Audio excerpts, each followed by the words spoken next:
మదమెక్కిన భూస్వాములకు తెగబలిసిన కామందులకు కలలో నరసింహం నువ్వేలే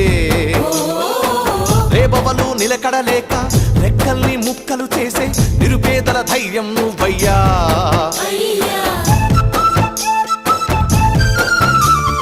మట్టి మనుషులకు తొడగొట్ట నేర్పినావు నోరు లేని మూగ జీవులకు నాలుకైతివా తండ్రి తెల్లవారి లేచి నిన్నే పొద్దు పడుపును చూసేమో పొద్దు గుంకేటప్పుడు నిన్నే తలచి దీపం పెడతాము మీలోన ఒక్కడిగా నన్ను చూస్తే చాలా